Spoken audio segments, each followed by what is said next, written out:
Salam di dalam Dharma, Namo Sang Yang Adi Budaya, Namo Buddhaya.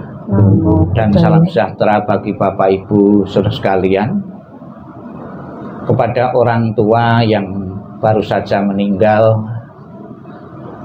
memberikan penghormatan, ada yang berlebih-lebih, ada yang biasa-biasa.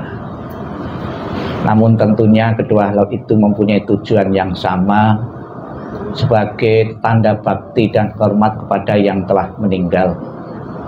Meninggalnya seseorang yang sudah berkumpul sekian puluh lama tentunya harus layak dihormati untuk mengenang jasa dan pengorbanannya.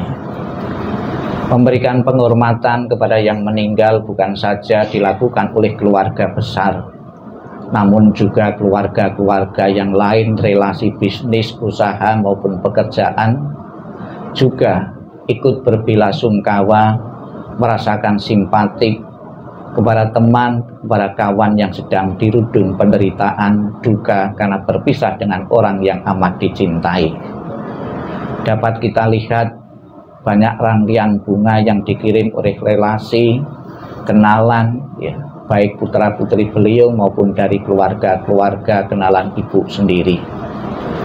Di sekeliling peti jenazah kita bisa melihat rangkaian bunga yang indah.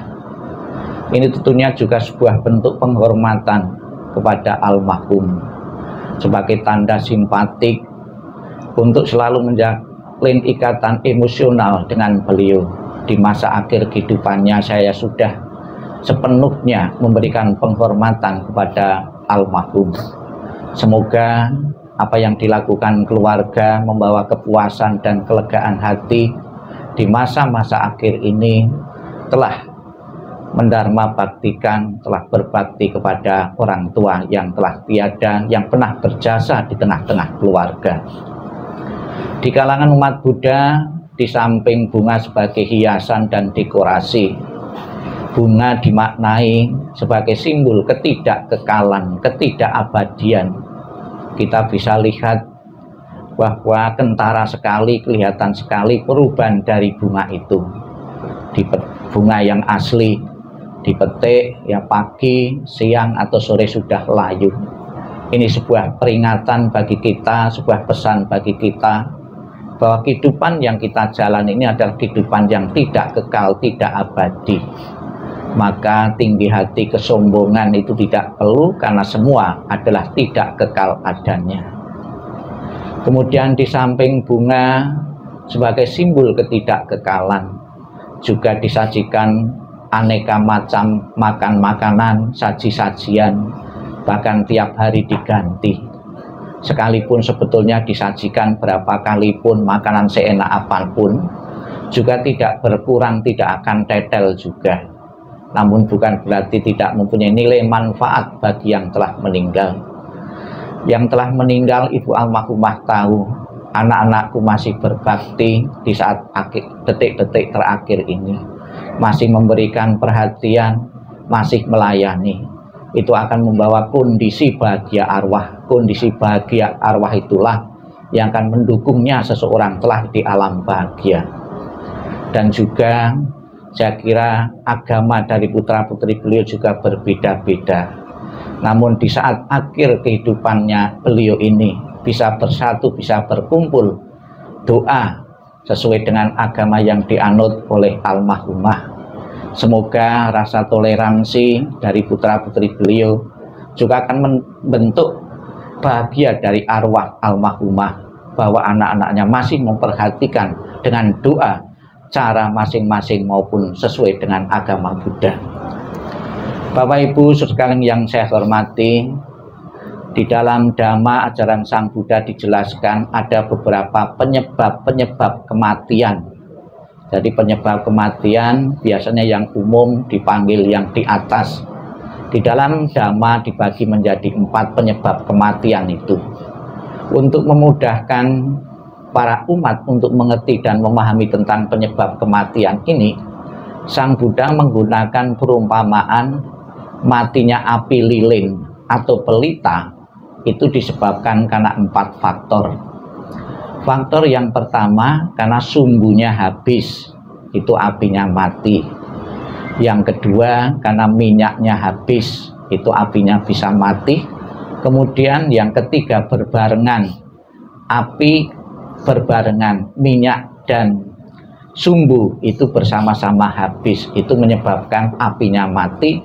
Kemudian yang keempat, karena faktor lain mungkin tertiup oleh angin. Demikian pula meninggalnya seseorang disebabkan karena batas usia rata-rata manusia sudah habis. Batas usia rata-rata manusia saat ini kurang lebih 70 sampai 75 tahun. Jadi kalau ada orang tua yang umurnya lebih dari 75 tahun, itu sudah mendapat bonus. Kemudian ada seseorang yang meninggal karena energinya habis, ya, energinya sudah habis. Kemudian berbarengan, ya, energinya habis, batas usianya juga habis. Diobati atau tidak diobati, tetap akan meninggal juga. Kemudian yang keempat, karena faktor lain, mungkin karena kecelakaan atau faktor-faktor yang lain seperti api tertiup oleh angin, itu akan mati juga. Penyebab kematian di dalam kalangan agama Buddha inilah yang untuk melihat ada seseorang yang meninggal itu langsung bisa kelahiran di alam-alam yang baik, bahkan tidak terlahirkan kembali, sudah mencapai pembebasan. Kematian seseorang bukan akhir segalanya, bahwa setelah kematian ini akan dilanjutkan kehidupan berikutnya sesuai dengan timbunan kebaikan-kebaikan yang pernah ditanam semasa kehidupan beliau. Saya yakin semasa kehidupan beliau sebagai seorang ibu dalam rumah tangga telah sepenuhnya mencurahkan perhatiannya untuk putra-putri, bertanggung jawab terhadap keluarga. Semoga jasa pengabdian beliau di masyarakat, di keluarga maupun dimanapun benar-benar akan mendukungnya segera terlahir di alam bahagia. Selamat jalan Ibu almarhumah Ibu Suni Sulistyo. Semoga jalan yang penuh terang dan lapang, dan keluarga besar sepenuhnya bisa merelakan, mengikhlaskan kepergianmu menuju alam yang lain. Ditinggal kematian seorang ibu juga pernah terjadi dalam keluarga-keluarga yang lain. Memang pada mulanya di saat awal-awal kita sedih sekali, namun melalui proses penyadaran bahwa kehidupan itu akan diakhiri oleh kematian siapapun tanpa kecuali, segera menyadarkan, mengembalikan, memulihkan kondisi mental dari keluarga yang ditinggalkan untuk pulih kembali hidup sedia kala. Sadu, sadu, sadu.